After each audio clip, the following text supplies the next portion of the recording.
Islam, Islam, Islam.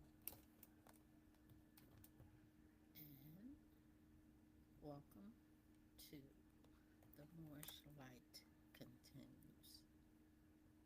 We will begin with a prayer, our Moorish American prayer, of course. Allah, the Father of the universe, the Father of love, truth, peace, freedom, and justice. Allah is my protector, my guide, in my salvation, by night and by day, through his holy prophet, Drew Ali. Amen.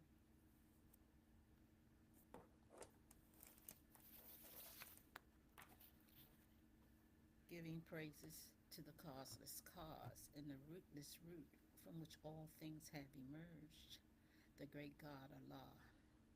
I honor the last prophet of this new dispensation, Prophet Noble Drew Ali, in the first, second, and third forms.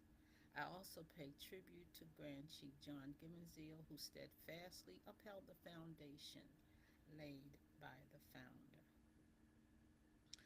Honors extended to modern day Moses and Aaron, who confronted Pharaoh and established the means for our people to be registered and set free.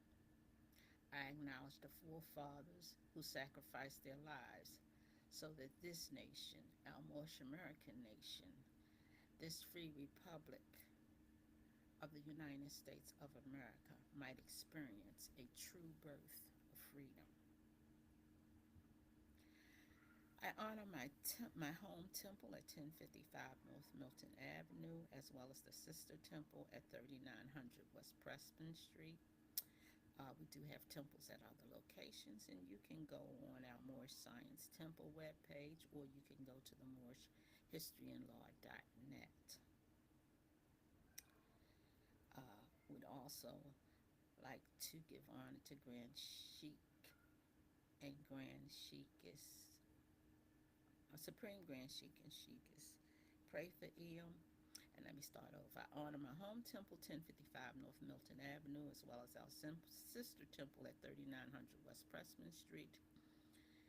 Recognition is given to Grand Sheikess, or honor to Grand Sheikess / National Grand Sheikess Tiffany Jones Bay of the Moorish Divine and National Movement.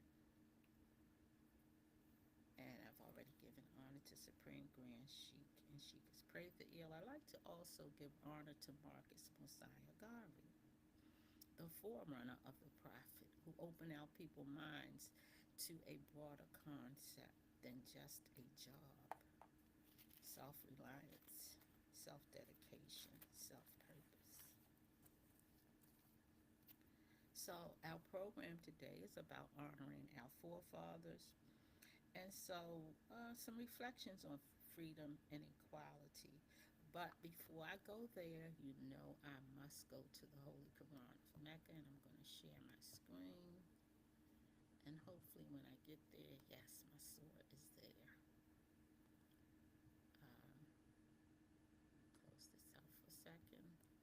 And we're reading from Surah 43, Al-Sukuf, the Golden Ornaments, and we're reading 4, 5, 6, and 7. It says, Verily, it is the mother of the book, and our presence high in dignity and full of wisdom. So I want to show you the mother of the book in these modern days and times. This would be the mother book. This is the front cover, and this is the back cover. The Holy Quran of the Moorish Science Temple of America, divinely prepared by the noble prophet Drew Ali, by the guiding of his father, God, Allah, to redeem man from his sinful and fallen stage of humanity back to the highest plane of life with his father, God, Allah. And then on the adverse side, it says the Holy Quran of the, and this is this is the ending. This is not the beginning. This is the ending. The Holy Quran of the Moorish Science Temple of America. Know yourself. in your Father God Allah, that you may learn to love instead of hate, and every man needs to worship under his own vine and fig tree, the uniting of Asia. That should be the end result. Every man worshiping under his own vine and fig tree, every man honoring his forefathers, every man practicing the principles of their forefathers. So let's go back to the surah and let's start over. And verily, it is in the mother of the book. I'm going to look at footnote 4606. And our presence high in dignity and full of wisdom. And the footnote says, the mother of the book, the the foundation of revelation, preserved tablet, is the core or essence of revelation, the original principle or fountainhead of Allah's eternal and universal law. From this fountainhead are derived all streams of knowledge and wisdom that flow through time and feed the intelligence of created minds. The mother of the book is in Allah's own presence, and its dignity and wisdom are more than all we can think of in the spiritual world. That's one of the reasons when you study the Holy Quran, you'll notice that every time you open it, you get a new lesson. The lesson gets broader, wider, deeper, higher. So you don't, it's not you just redundancy and repeating, but every time you read it, you get a broader understanding, a more enhanced concept. So, 5 says, shall we then take away the message from you and repel you? For that ye are people transgressing beyond bounds. In vouchsafing revelation, what an inestimable mercy has Allah conferred on mankind. Yet so many deluded souls are ungrateful and ignore or oppose its teachings. If it were not for his attributes of forgiveness and forbearing, he would be justified in withdrawing the light, withdrawing that light. But he continues to shed it, that all who will may come and be blessed by it.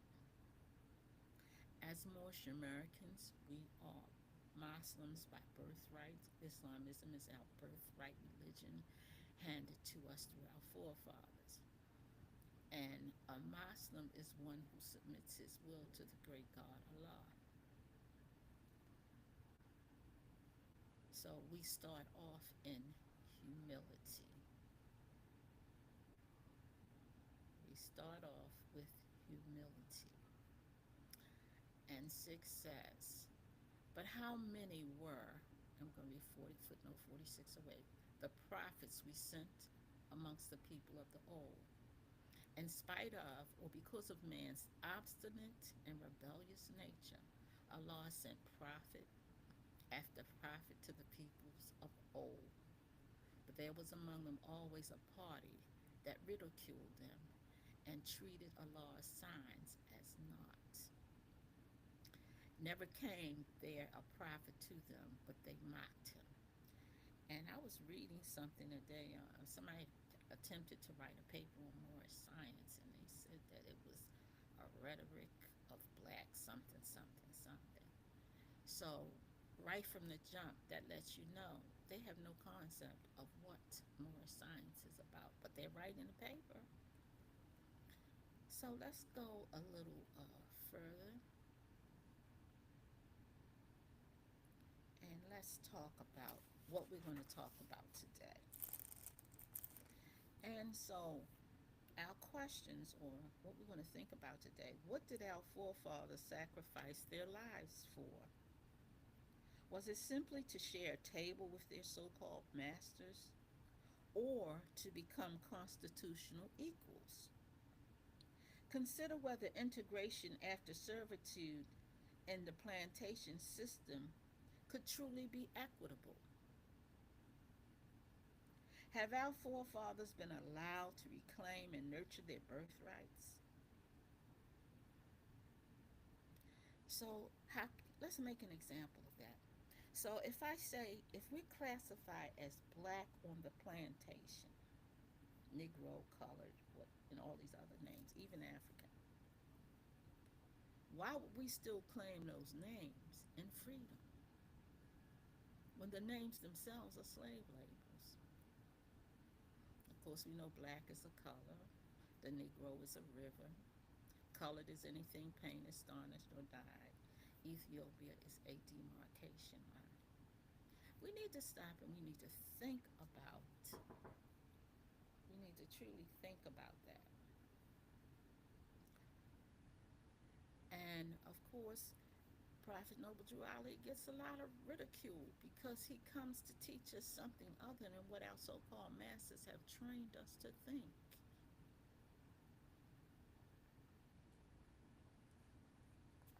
So, we're going to go into some history today. So, I think I have to stop sharing. Where's my. I hope I haven't disconnected myself. I hope I didn't do that. So,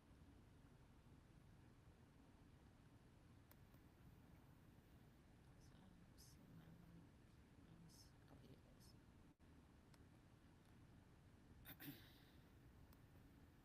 So, as we look at this today, we're going to also look at a conversation that took place between Frederick Douglass and the colored delegation and President Andrew Johnson. We're going to take a look at that conversation. But before we take a look at that conversation, I want us to take a look at some pictures. Um, let's see. I have to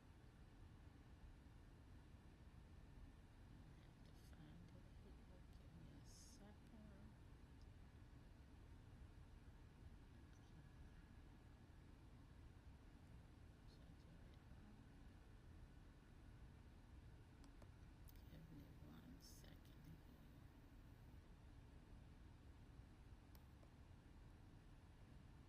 Give me 1 second here. I need the library. Here we go. Library of Congress. So, a lot of us don't pay homage or recognize the people who actually fought in the Civil War. So I thought we'd take a little photographic walk down memory lane and just see some of these. And I didn't enlarge them, but you can see, and we can see the pictures. But you need to understand the Civil War was when we had father fighting against son, brother against brother, cousins and families on opposite sides of the war fighting each other, one to save the Union and to rid the country of slavery, and another to perpetuate slavery. So the question would be, or what we would need to ask, who won the war? And what were the terms of surrender? Just something to think about. So, just let us take a little walk back in time.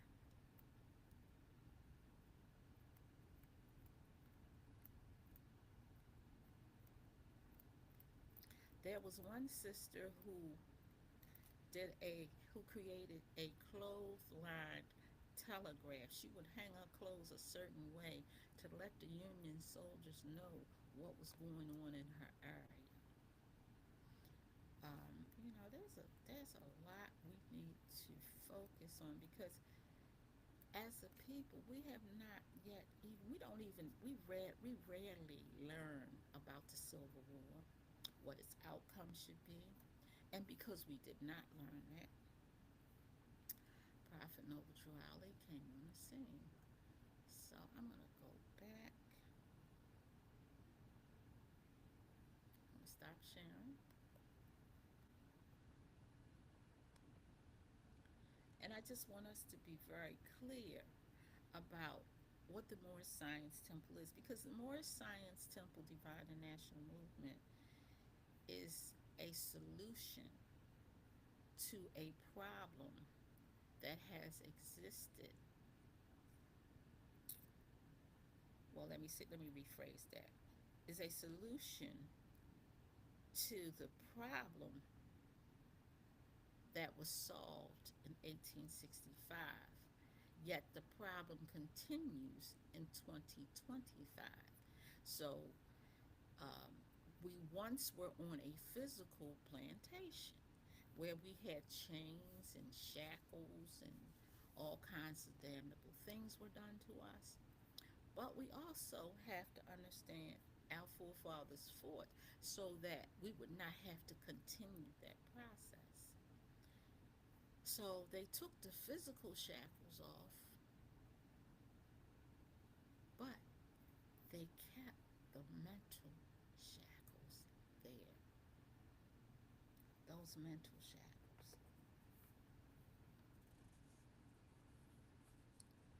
And so when part of what we come to understand is that um, the terms of surrender required an emancipation process that we never received. The emancipation process is based upon Hebrew law, which we find on our, gotta ring that bell, which we find inscribed on our Liberty Bell. Leviticus 25:10. Ye shall return every man to his family, ye shall return every man to his possessions. Well, we weren't returned to anything. And so the math problem is I give you nothing, you have nothing, and nothing plus nothing leaves us with nothing. Nothing plus nothing leaves us with nothing. So therefore, our uh, our mental attitude for progress then changes from having our own land, building our own economics, to I need to sit where he sit at. I need to move where I can move. I need to be like him. If that's what you're doing, then somebody else is controlling every step we take. We're not in control because we are what? Serving, perpetuating a system that does not give us distinction, that does not give us originality, that does not restore our birthrights. So, as we travel down this path, now let me see, I got a new toy here, so y'all gonna have to bear with me. So, I just think we need to, I just want to give myself a shout out.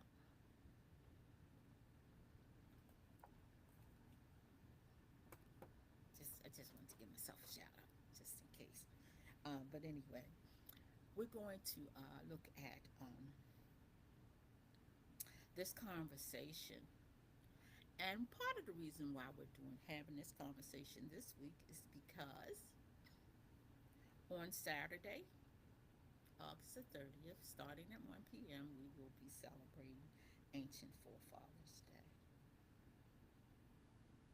So I thought one of the things we need to understand is that what our forefathers thought about. So let's redo some. I'm going to read this to you because it's a lengthy document. So I just pulled some pieces out to make a point. And this is the colored delegation speaking. We are in transition to equality before the law. God has opened a Red Sea to make this possible, and we seek your assistance on this journey. In the name of the colored people of the United States, we come as delegates on behalf of those who have unjustly worn manacles and those whose minds have been constrained by class laws in so-called free states. The colored peoples from Illinois, Wisconsin, Alabama, Mississippi, Florida, South Carolina, North Carolina, Virginia, Maryland, Pennsylvania, New York, the New England states, and the District of Columbia has specially appointed us to speak. So the conversation goes on. So here is what they're asking for. Now you talking. I just want to know. It, tell me if this can feed us, give us land, make us equal, and restore our birthrights. Now here's what they requested. Your noble predecessor gave us the sword or the sword to help save the nation. We hope you, as the worthy successor, will trust us with the ballot so we may save ourselves. Now, what what's the status of the majority of the population that they're representing? How many can read? How many can write?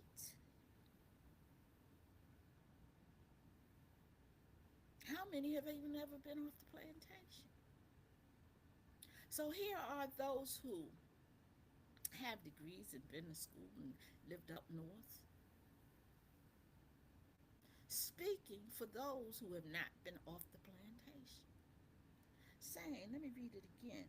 Your noble predecessor gave us the sword to help us save the nation, and we hope you, as a worthy successor, will trust us with the ballot so we may save ourselves. Is that not the same story we hear today? And what are the conditions? Have the conditions changed? We have more access to money. We can move into better houses. But if you lump all that together and we had to be self sufficient, could we? Would we have a flag? Not talking about that banner you done made up. So it goes on to say, and I hope I got all the pieces that I need. So the president responds, it is best to discuss these matters practically and with common sense. I have stated before and repeat now, if the colored people of the United States can find no other Moses, or one more capable and efficient than herself, I would willingly serve as their Moses, leading them from bondage to freedom. Together, I would guide them from a land of slavery to a land of freedom, crossing the Red Sea to reach the land of promise, a land of liberty. Slavery has been abolished. A great national guarantee has been established, one that cannot be revoked. So we need to have that same conversation now. Because people got us hyped up about voting.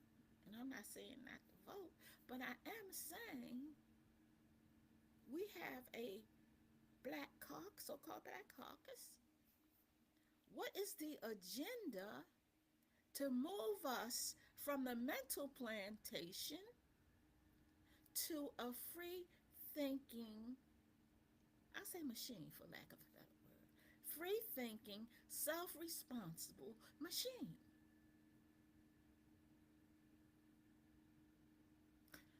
Too many of us are so busy imitating.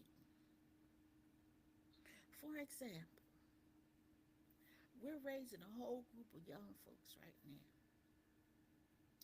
and we teaching them their Greeks. Why can't we teach them to be themselves and successful? Is that an impossibility? Why can't we teach them the greatness of their forefathers? Because we oftentimes mistake opportunity for progress. How does that look? If I keep you back long enough, you're going to be so thirsty when I let you go, you're going to think you went somewhere, not realizing that I was holding you back all the time.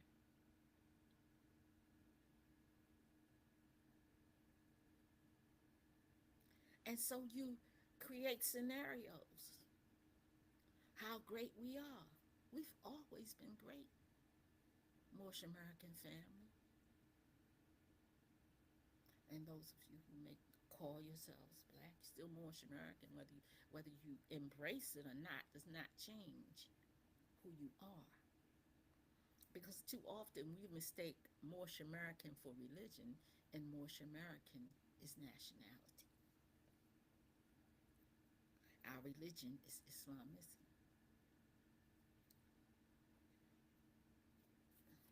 So,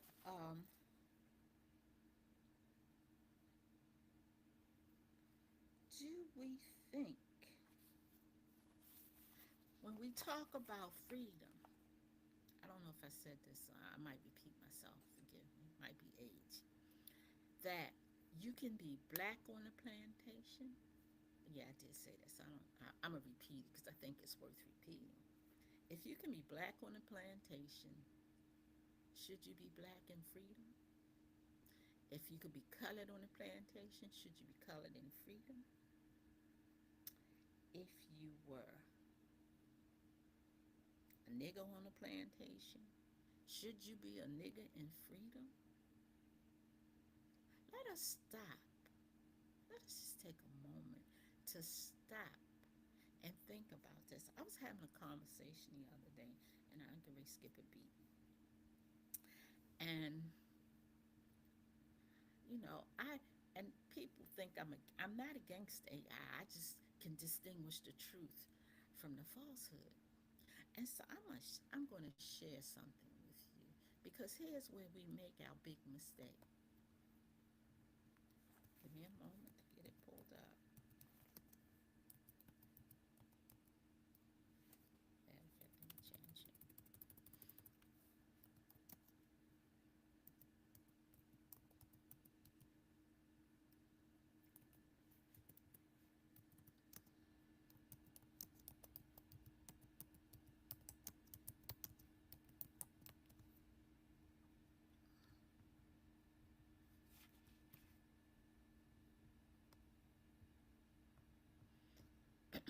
So let me share the screen with you.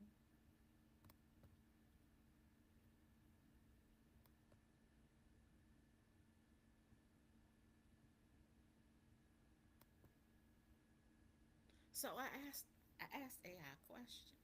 Is black and darkness the same? And this is what AI said. That's not what Sister Seabreeze said. No.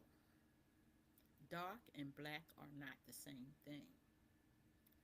Dark describes a low level of brightness or light, while black is a specific achromatic color formed by the complete absorption or absence of light.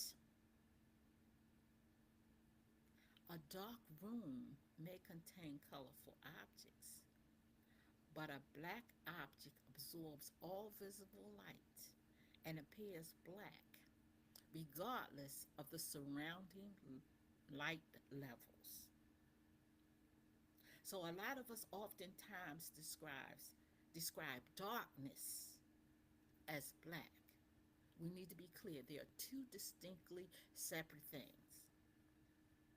Let me read it to you again because I like people to be clear when I'm teaching. I really love for people to be clear. And one day I'm going to work this out so it's interactive and y'all give me a minute. I got my sound a little better, so it's going to improve with progress. So let me give myself another cheer. I'm like,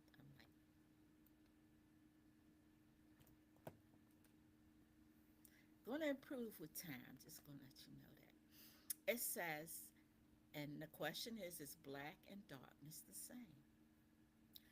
No, dark and black are not the same thing. Dark describes a low level of brightness or light, while black is a specific achromatic color formed by the complete absorption or absence of visible light. A dark room may contain colorful objects, but a black object absorbs all visible light and appears black regardless of the surrounding light levels. So that means if I take a black chair into a sunny, bright room, it's going to stay a black chair. But if I take just a little piece of sunlight into a dark room, that room is going to lighten up and things become visible. So let us not continue to confuse darkness and black or darkness and blackness. They are not the same.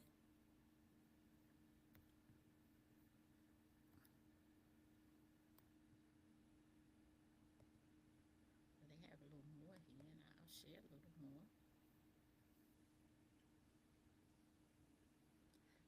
It says darkness is a concept of low light, where black is a specific color perception. It's a color.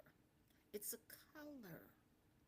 Dark can be used to describe any color: dark red, dark pink, dark orange, dark blue. But you can't say black green, black blue, black yellow. Let's make some distinctions here. It's real important that we make distinctions.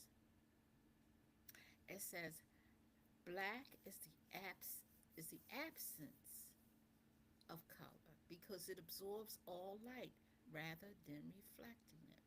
So, so let us be very clear about what it is that we're saying. Because we got college folks with PhDs telling us. I don't know why. Yes, I do. I'm sorry. Let me take that back. I do know why. Because they were trained to believe, because they don't have any facts to support this blackness. Except some of us might think that, let's see something. Yes, another question here.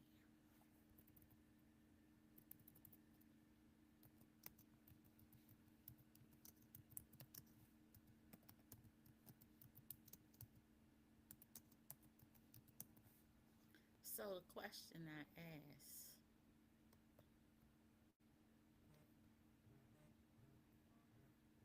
is white the opposite of black? And that was not the question I meant to ask. That's the question I really meant to ask. So it says white is considered the opposite of dark, as white is the result of light being fully reflected, and black is the result of light being fully absorbed. Dark itself refers to the absence of light, making white, which is the presence of all visible light wavelengths, its direct opposite. So you see the difference there? Even in, and even in, this is, I'll call it a little science because I can't think of a better word. A little science. There is nothing we can relate to make us black, except we believe it. We believe it. We believe a lot of things. That's not necessarily true. We do. So, before again, I want to talk about ancient forefathers then. Why is it relevant? Because you should know who your foreparents were. You should know what your foreparents did. And guess what you don't have to do? Color it black. You can just tell the truth. The simple truth. So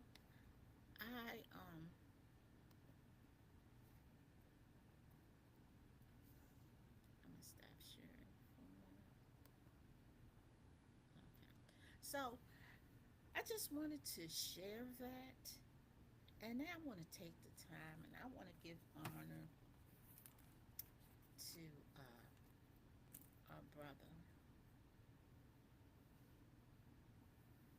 and a sister, and to the committee who pulled together Ancient Forefathers Day. Now, the spearhead of Ancient Forefathers Day is Sheikh Brendan Joyner Eel. Um, he's organized it for the past 3 years, and every year gets a little better. Even the place where we're having it again this year at Igger Street Park. Um, I've been in Baltimore all my life. I was raised here, and the area is peaceful. The park is beautiful. The children just and this stuff for the children to do. So, you know, everybody's trying to prove Baltimore is better than what they say the president said. And it is. Because you can go in any city in the country and find degradation. Any city in the country. But anyway, giving honor to Sheikh Brendan Joyner Eel, who's also our Sunday school master. Sheikh is Sabrina Valance Bay, and Sheikh Kahim Carter Bay, who were on Channel 45, WBFF television, telling the world about Founders Day, or Ancient Forefathers Day. I'm sorry, not Founders Day, Ancient Forefathers Day. And I have my book in me. But Ancient Forefathers Day was established by Supreme Grand Chief Timothy Dingle Eel as a day that we honor our foreparents and those things that they've accomplished.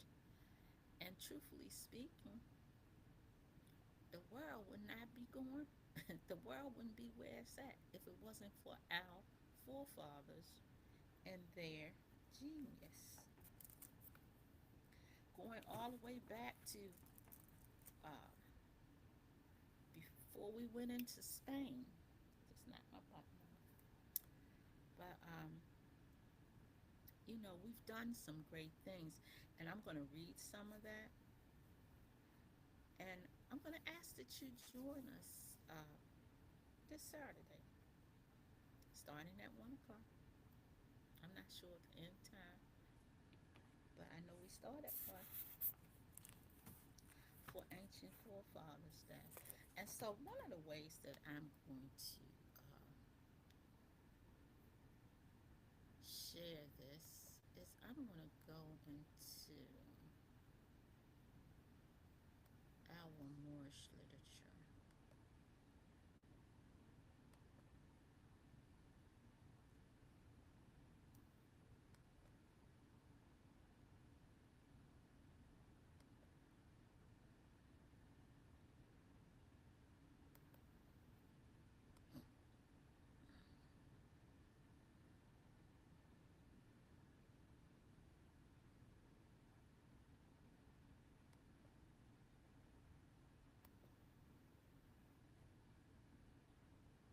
Because I think sometimes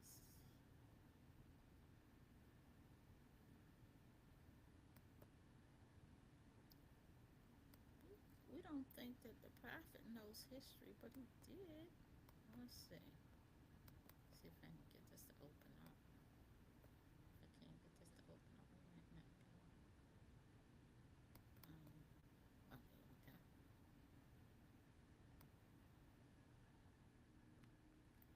And we're going to go to the Moorish Leaders Historical Message for page page 9.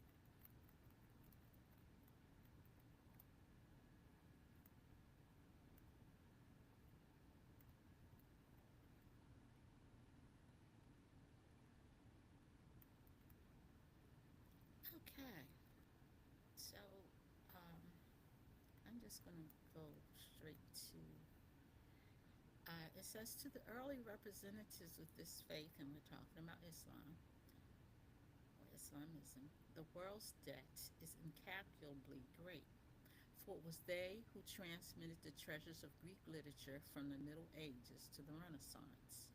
They who originated the graceful forms of which the Taj Mahal and the Alhambra are the most famous examples.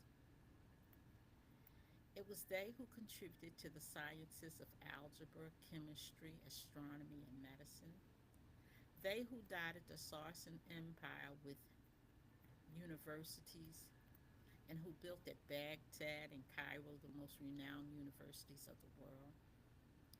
During those centuries of ecclesiastical despotism, when the Christian church suppressed all intellectual activities save those that were theological, causing the talent to reproduce, to supplant the genius that creates. Mohammedans did all in their power to encourage and stimulate research in every branch of human inquiry. The Moors or Mohammedans added to the beauty and grandeur of Spain. For centuries, art, science, literature, and chivalry flourished among them, while the rest of Europe was still sunk in the gloom of the Dark Ages. The Moors were the most ingenious and industrious of subjects of Spain. Their expulsion from Spain in 1610 was one of the chief causes of the decadence of that country, for both agriculture and industry fell into decay after their departure. So, yes, we should celebrate our ancient forefathers. Um, we could also look at, because a lot of times people try to tell us that, I'm just going to go there.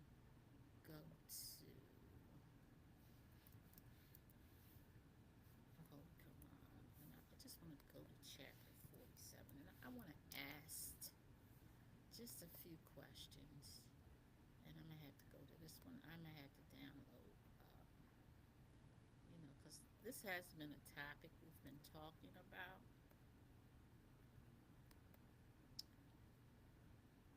and I just want to go there for a minute. And I want to ask you some questions. Matter of fact, I'm just close this part up. And I'm gonna just read a little bit of it. Egypt, the capital empire of the Dominion of Africa. So that means Egypt, when we see capital, we can think Washington, D.C. We can think what laws and government is dealt with. The inhabitants of Africa are the descendants of the ancient Canaanite from the land of Canaan. Old man Cush and his family are the first inhabitants of Africa who came from the land of Canaan. His father Ham and his family were second. Then came the word Ethiopia, which means the demarcation line of the dominion of Amexium, the first true and divine name of Africa, the dividing of the land between the Father and the Son. The dominion of Cush, northeast and southeast Africa, northwest and southwest was his father's dominion of Africa. In later years, many of their brethren from Asia and the Holy Lands joined them. The Moabites from the land of Moab, who received permission from the pharaohs of Egypt to settle and inhabit northwest Africa. They were the founders and the true possessors of the present Moroccan Empire, with their Canaanite, Hittite, and Amorite brethren who sojourned from the land of Canaan seeking new homes. Their dominion and habitation extended from northeast and southwest Africa across Great Atlantis, even into present North, South, and Central America, and also Mexico and the Atlantis Islands before the great earthquake which caused the Great Atlantic Ocean. The river Nile was dredged and made by the ancient pharaohs of Egypt in order to trade with surrounding kingdoms. Also, the Niger River was dredged by the great pharaohs of Egypt in those ancient days and extends eastward from the river Nile, westward across the great Atlantic. It was used for trade and transportation. So I just want to ask some questions. What kind of technology do you think our forefathers had in order to dredge a river? What kind of technology do you think our forefathers had to move from one side of the world to the other side? You think they only had camels and horses? Do you understand why Atlantis sank? Atlantis sank because they abused technology.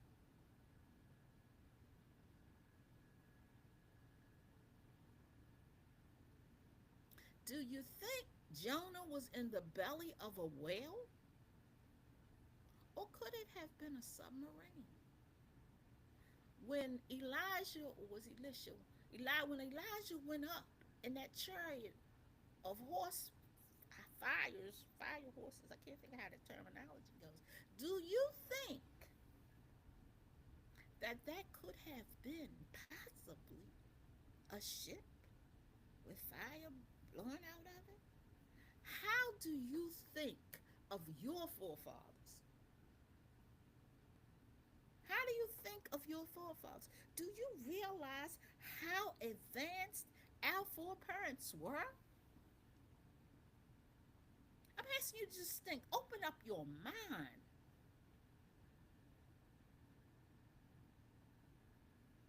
What you see here today is not an advanced society.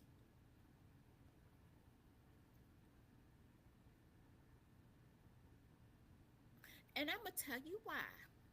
Because the eldest of the family is not on his job. The eldest of the family is the son of Ham. But they try to tell you that is Shem. I'm gonna go with the prophet. Everybody know me. Everybody know I'm gonna go with the prophet. That's what I do.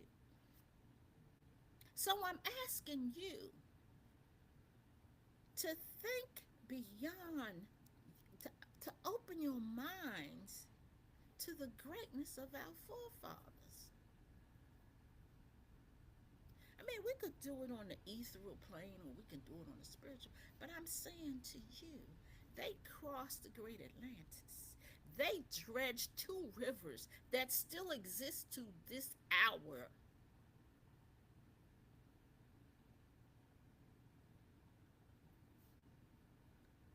So I'm asking you to think, to think, to think of how great your foreparents were. Because some of us think we advance. You sitting in the midst of mental slavery. Advancing where exactly?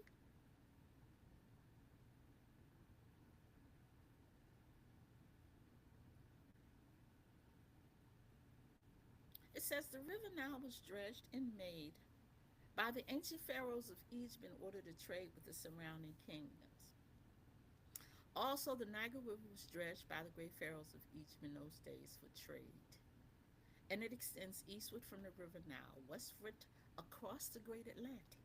It was used for trade and transportation.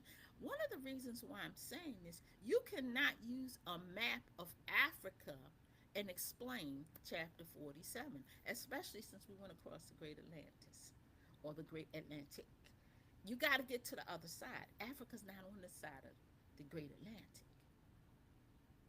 So I'm asking you, when you take the time to read, empty your cup and allow Allah to give you the understanding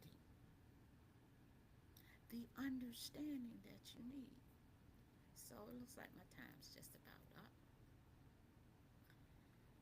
And it says, according to all true and divine records of the human race, there is no Negro, black, or colored race attached to the human family because all the inhabitants of Africa were and are of the human race, descendants of the ancient Canaanite nation from the Holy Land of Canaan.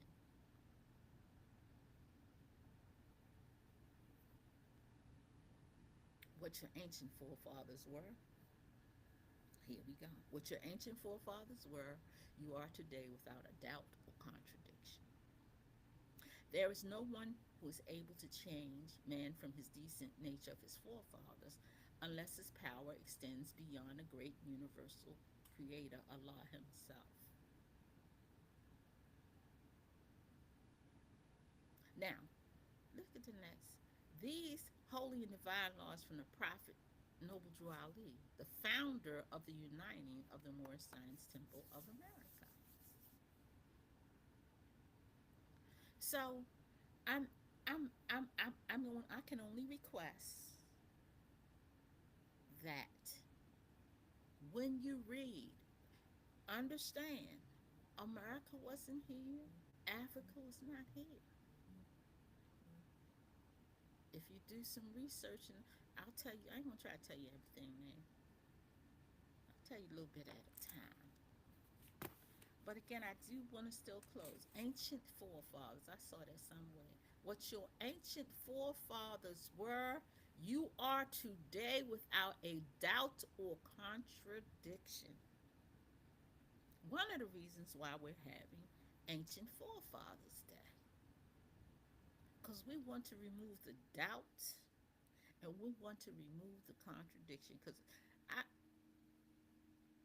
what is your nationality? Moorish American. What is your race? Asiatic.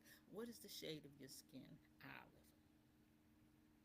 Nowhere in our lessons does it say we are Native Americans, and it does not say that. But somehow, but see, what my teacher taught me is say, when you run out of telling the truth, what you gonna do next?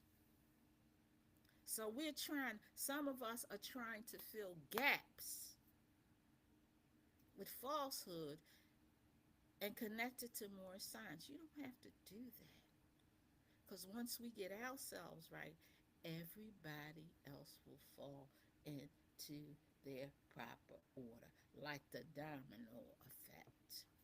So let us focus on what we need to do for ourselves so that we can help the rest of the world. Because the world is on our shoulders, Brother Atlas Bay and Sister Atlas Bay, Brother Atlas Eel and Sister Atlas Eel. The world is on our shoulders. And if we don't get it right, it will never get right. So, of course, we've come to the end of another program. I hope you've learned something. I always do when I teach. And I just would like to thank you for allowing me to bring you to you the Moorish Light. And my closing line, as always, embrace the prophet, because it's only through the prophet we get to Allah. Embrace Allah. Embrace divine and national so we can walk in the footsteps of the prophet. Embrace one another, because when you look at a brother, or when you look in the face of a brother or sister, you're only seeing a reflection of yourself. So if you're not liking them, fix yourself. And embrace the mission. We got to go home, Rose. We got to go home. We home and don't even know we home. But we got to get home in the mind first. If we can get home in the mind, we can make it to the land. 97 years is a long time to get home. We've been traveling this journey 97 years. It's time to take a step or two towards our actual freedom, which we'll talk about next week. And once again, thank you for allowing me to bring to you the Moorish Lights Continues. The Revolution is a podcast. Let me see, I got something here I can play. Let me see if I can find something. Um, let's try a thing. Oh, that's a bird. Um, okay, so I'm not gonna try to play nothing else. But teaching more science, having more science, knowing more science brings me joy. So have a great rest of the evening. I appreciate you and I hope that you appreciate me.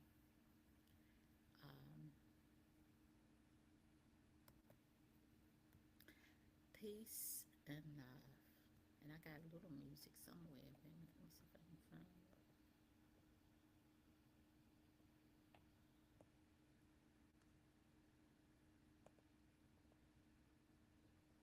So, peace and love.